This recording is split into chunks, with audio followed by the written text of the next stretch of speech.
No reason whatsoever. Well, this is obviously very serious because it involves your sister and the possibility of her going to prison. And so you have every right to be nervous. Let's talk about childhood. You mentioned your mother. Was your mother a perfect parent? Not necessarily. She went through a lot of tribulations and had her problems with alcohol and drugs and whatnot. What sorts of problems was she an alcoholic? Yeah. Was she a drug addict? Yeah. Were these things that you guys as children saw? Yes, sir. So she didn't keep it hidden or anything like that? She tried, but as well as anybody that's had problems, she couldn't always. Was it difficult as children to deal with your mother having these issues? Yeah, of course, we loved her, but didn't know how to react when we saw things. Do you think that, well, let's fast forward a little bit. Your sister, how many children does she have? 5. And roughly what are their ages? From 3 to 17. 3, 6, I believe, 13, 15, and 17. And is your sister involved in their lives? She was before she was incarcerated, yes. And she's been in custody now for about 14 or 15 months? Yes, sir. Now, let's talk about what if the judge has a very important decision to make, and that is, do I send Jacqueline to prison or do I place her on deferred adjudication probation? I believe she needs to be there for her kids. Her kids are definitely spread out all over the place. 2 are, I don't even know, are unaccounted for. The middle one is with a friend's family in Beeville, and the 2 younger are with the father's family. They definitely need their parents. The second to oldest is. Let me interrupt you for just a second. So the 5 children are with various friends and family members, right? Mm-hmm. And Jacqueline had them all prior to being arrested, correct? Yes, sir. To your knowledge, is CPS involved with any of them right now? No, like that, I know. Because they're not. No. CPS is not involved. Now, you come to learn some of the facts of this case, right? Yes, sir. Yes, sir. Did you know the complainant named Renee? Briefly, I didn't know him thoroughly. Was your sister supporting him? She was. Was he ever working? He was not. Was he kind of worthless? Very much so. All right. And how was your sister supporting the family? She said she would get odd jobs here and there, and then I know she had some financial support from her dad, and he recently passed away. So that's out of the picture as well. I'd also like to talk to you in the past. A few years back, your sister did have a substance problem, didn't she? She did. What substance was that? I believe it was Methamphetamine. Methamphetamine. And in fact, her behavior changed quite a bit, didn't it? She became more distant and lost a lot of weight. And for the most part, that was all that brought it to my attention. And she would kind of avoid family holidays and things like that. Keep her distance. So have you had much contact with your sister since she's been locked up for this long period of time? Yeah, I get calls pretty often. Does she seem remorseful? Thoroughly. Like, she has a lot of knots in her throat when we talk. I know she misses her kids. I know she misses everything about our family. Is she sorry for what she's done? For sure. She didn't even know how bad nobody knows how bad she feels other than her. But we definitely showed it when we talk. And do you think if the judge was kind enough to place her on deferred adjudication that she would follow the rules of the judge and of the court? Oh, definitely. Definitely. Okay. All right. Is there anything else you'd like to tell the judge? I don't know how to put into words other than I know people make bad choices. I know everyone has their own, choice to make. I know her kids really miss her. I know her, like, she's my little sister. She's never had a violent bone in her body. So when I heard this, definitely shocked, definitely not in her nature. So I'm definitely lost in this situation because I don't even see this in her path. So when they asked me to be here, I had to be here because I just know it's just not her nature to be in that area of life. Okay, I'll pass the way. Any questions? No questions, Your Honor. All right, just one question. Oh, According to the PSI report, she's gang affiliated. Were you aware of that? No, ma'am. All right, thank you. That's fine. and then Jacqueline, I'll call my client as a witness. Sure. Could you raise your right hand for me? Do you solemnly swear or affirm the testimony you give will be the truth and nothing but the truth, so help you God? I do. All right, you can lower your hand. Make sure you keep your voice up so the court reporter could hear. Could you state your name for the record, please? Jacqueline Wallace. All right, state, I'm Let's sorry, follow- defense. Sure. Let's I'm follow used up to you with- being the state. Let's follow up with what the judge was just asking your brother about gang affiliation. Where did the sheriff's office come up with this? I believe it was a past boyfriend that I was dating, that he's gang affiliated, and they just associated me with him. Have you ever been in a gang? No, Have you ever participated in gang activity? no, never. All right. So you heard your brother talking. Was that a little emotional for you? Yes, I'm holding back my tears right now. Yes. Now, let's sort of talk about things. Would you agree with what he was talking about with regard to your mother? Yes. Did you have a difficult childhood? Yes, I did. Your mother had some mental health issues, some Yes. substance issues, Yes, she did. and it's not to blame her for your problems, but maybe your childhood wasn't the easiest. No, I was left to take care of her. I saw a lot that I shouldn't have seen. And you continued to care for her up until the end of her life, right? Yes, that's correct. Were you staying with her? Yes, I was. And you were helping care for her, weren't you? Yes, I was. Up until she died about 4 years ago. Yes, Let's talk about your children. Obviously, you're close to your children, aren't you? yes, very close. And they're not in CPS custody right now or anything? No, not at all. And the goal for you would be to hopefully get out, get a job, get your children back, you establish an apartment wherever you're going to be living and have your children back. Correct? Definitely, yes. Now, this is a very serious offense that you pled guilty to, Yes. right?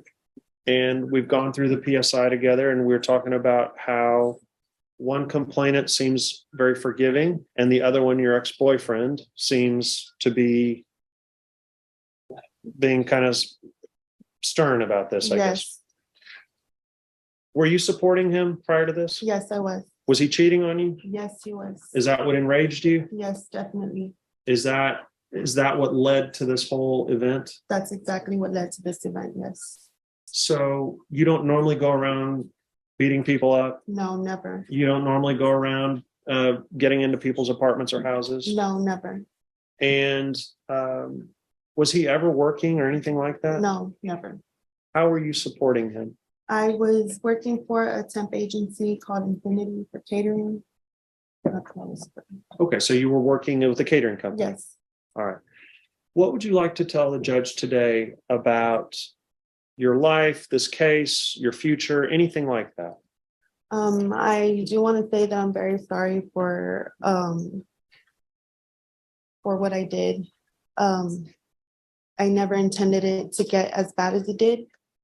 I know that I should have handled things a lot differently. And I was just very upset. I was angry. I was enraged. I don't know how else to explain it, but I'm very sorry for what I did. Jacqueline, has this 15 months you've been locked up been hard on you? Yes, very. It's hard to be away from my kids. This is the longest I've ever been apart from my children. Will you comply with any terms that the judge would impose if she was nice enough to give you the deferred adjudication? Yes, definitely. Would you, you'll show up at any appointments they make you go to? You'll go to any sort of mental health treatment or classes or anything like that? Yes, I'll do everything I'm supposed to do. And what is your goal? Whenever you get out, what is your goal? My goal is to get a stable job and provide a home for my kids, myself. Okay. Is there anything else you want to tell the judge? Just again that I'm sorry for the offense that I committed. Okay. I have nothing further, Judge. Yes, Your Honor. The state has some questions. Ms. Wallace, who is Juan Rotana? He is the father of my youngest two kids. And where was Juan Rotana on the day of this incident? He was there with me. Okay, so why did you tell the PSI officer that you acted alone? I don't remember telling the PSI officer that. Okay, so the PSI, on page number 9, I point the court to page 9 of the PSI. The PSI officer put in quotations. I was in a relationship with Renee. I just caught him cheating on me with Margie. I went in with my key and she was standing there in the living room wearing my lingerie. Me and her fought and he came out of the room and we fought too. That's pretty much it. They said there was other people there, but there wasn't. Because they said there was like 4 or 5 people there and there wasn't. It was just us 2. It was just you and Juan Ratana. You understand that on February 3rd, when you took the plea, you took a plea saying he was in fact a co-defendant. Yes. And that's your testimony today. Yes, ma'am. No questions. Any other questions? No, nothing further, Judge. I have a question. Yes, ma'am. So I'm a little confused here. Juan Ratana, Yes. that's your person you were in a relationship with. We were together for 7 years prior to the relationship with Renee. Yes. All right. So you take Juan Ratana, or he goes over to this location with the person you say that has been cheating on you, Yes. and you bring him with you. Yes. And that's a person that you were in a relationship with Yes. In the past. In the in the past. past. All right. Okay, is there anything else? Just argument, Judge. All right, court will hear argument. Sure. Judge, obviously, she has been locked up for a long, long time, and she's still a very young woman. She's only 36 years old. Her children are some of them are very young, and the others are just getting into their mid to late teens. It's very important for any child to have their parents in the family are available and around them. And Jacqueline, unfortunately, has been locked up for over a year, having to deal with this. She understands the wrong that she has done. She has admitted to the court that she has done wrong. She has been very apologetic about what happened. The main thing for her is, if there is a chance that the court could craft some sort of deferred adjudication to satisfy the needs of both society and my client and her family, that would be very wonderful. I think my client has learned her lesson. I think she obviously acted out in a way on that day that was inappropriate and got her arrested, and it was very serious. And thank goodness it wasn't worse. But I think she's had a lot of time to reflect on things. She's had a lot of times to suffer being away from her children. And because of all that, I think she has been punished to a large degree with the 15 months she's been in. She will continue to be punished if you do place her on probation, because she'll have to comply with any and all terms that you impose. We would just hope that, based upon what you've heard and what you see in the PSI, that you would agree that deferred adjudication can solve or satisfy all the needs of all the different interests that you're thinking about right now. Okay. Maybe somebody can explain this to the court. I never understood. If you're in a relationship with someone, in this case, you're in a relationship with a guy and he cheats on you, why are we always attacking the female who owes you no sense of loyalty? Why is that? She knew that me and him were in a relationship. Yes, but she's not in a relationship with you, so she owes you zero loyalty. So I'm trying to figure out, why would you attack her? She owes you zero. She's not in a relationship with you. She owes you zero loyalty. So, of course, I don't think anybody should be attacking anyone. My motto is, if somebody cheats on you, you either make a decision. Either you're going to stay with the person who's cheating on you and get over that, or either you're going to say this relationship is over. But still, what I don't understand is when you have females or either males who are in relationships with someone, and the person who owes them loyalty, who says they're in love with them, cheats on them, they always attack the female or whoever it may be who owes zero loyalty. So regardless of whether she knew you were in a relationship with him, why would you attack her? I don't understand. Help me understand why you would attack someone who has absolutely nothing to do with you. Your Honor, there's really no explanation for my action. Like I said, I was just in a rage and she was there, so it just happened. Passion is a very powerful thing, Judge, and unfortunately, a lot of people come before you that have committed crimes as a result of that. And it's not that there's a good explanation for it, but sometimes our emotions get the better of us, unfortunately. And Jacqueline understands now how worthless Renee really was for her, and what a drain on her he really was. And so to get herself locked up for 15 months over this guy has been especially painful for her.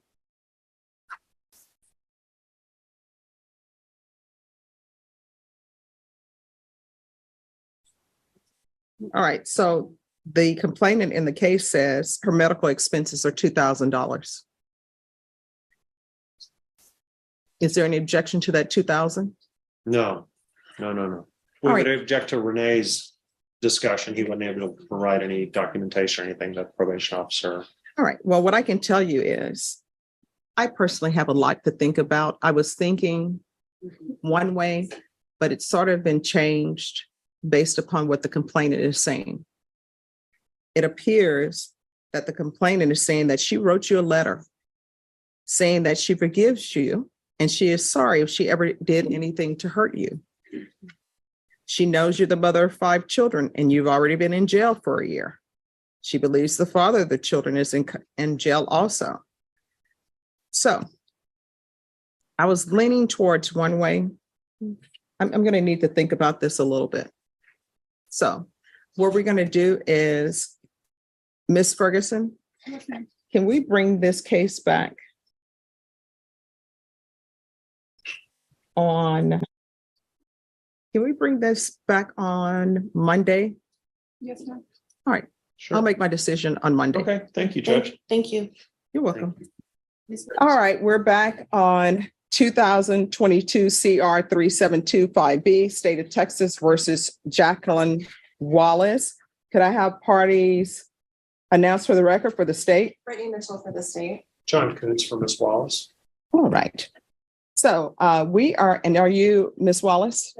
All right, we're back. The reason why we're back is because the court was making a determination on whether or not to give you deferred adjudication, because the court heard some things from both parties that gave the court pause. Is there anything else either party would like to say to the court before I make my announcement? Judge, just, I know you have a memory like a steel trap, so I don't need to follow up too much, but if you'll recall, there were 2 complainants on this case, one of which was my client's ex-boyfriend, and you were discussing with my client the passion and the rage that must have gone into her thought process, basically, in terms of why this happened. The female complainant is the one that wrote a letter to my client while she was in jail. She has forgiven my client. It sounds like she wants to move on with her life and doesn't seem particularly opposed, if at all, to my client getting the deferred. Interestingly, the complainant who is opposed is my client's ex-boyfriend, the one that was cheating on her, the one that my client was supporting, the one that never. All right, everyone, please whisper. The one that never had a job, the one that has been seeking medical bills for these nebulous medical expenses that he can't provide any proof for. It's my understanding he's homeless now because he hasn't found another sugar mama, so to speak. So based upon what you've heard, the facts coming from both complainants, I think that Jacqueline is an appropriate person to get deferred. She's been in custody now for about 15 months. And she's been away from all of her children this time. It's been very difficult for her and her family. She has most certainly learned her lesson, Judge. She'll comply with any terms and conditions that the court deems appropriate. And so we would request that you place her on deferred. All right, and I'll note that the state, you're silent, is that correct? You're silent, Your Honor. All right. Any issues you which to speak to, which are what you would deem questionable facts that are being presented by Ms. Wallace from last hearing, or no? Your Honor, I believe we clarified in the PSI, there was a statement from her where she said that there was no one else involved. I did clarify that on questioning Ms. Wallace, and she did affirm again that Juan Richmana was there and was not a participant with her. So I don't have any other issues. All right. So, Ms. Wallace, I'm going to give you a choice. Normally, I can't give people choices, but the state is silent. I can sentence you to 5 years prison. Because of the nature of the case, you would have to do half the time before you're eligible for parole, or either I can give you 9 years deferred adjudication. If at any time your deferred adjudication, if you were revoked, the court would be able to sentence you up to life in prison. So what would you prefer? Different. All right, and counsel, Miss Claudia is saying that her medical expenses were $2,000. Any objections to that? No, And then I think Renee Patina is saying his expenses were $1,500. we will object to that. All right, State, do you have any medical? We do not, no. Okay. All right, this is what the court will do.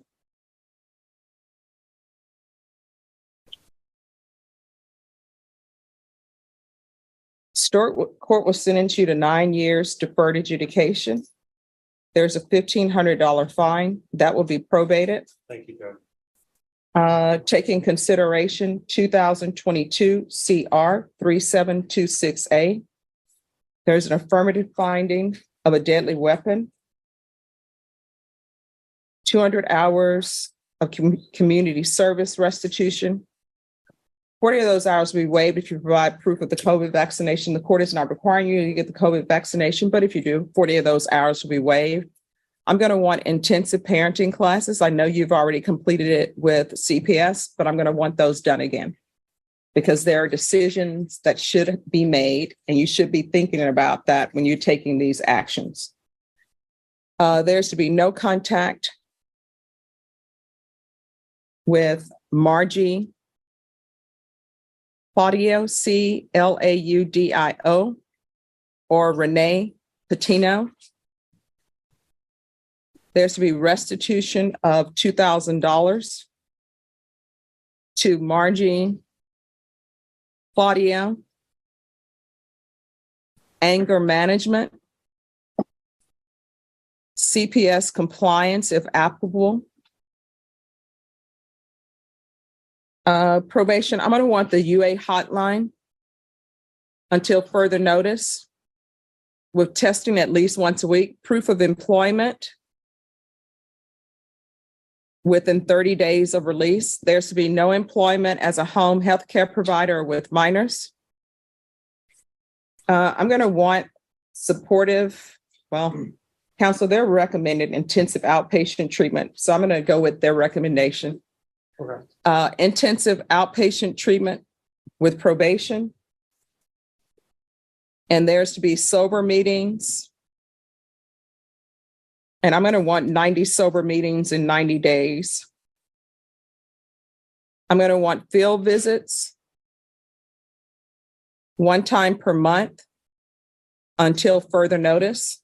Probation, if you want to count the field visit as reporting, you can. And please tell them when they go do the field visits to make sure that the home is appropriate for children. Probation, is there anything else she needs? No, Your Honor. Is there anything you need from the court in order to be successful? All right, I'm showing you what's entitled Trial Court Certification of Defendant's Rights to Appeal. Did you review that with your attorney? Did you understand?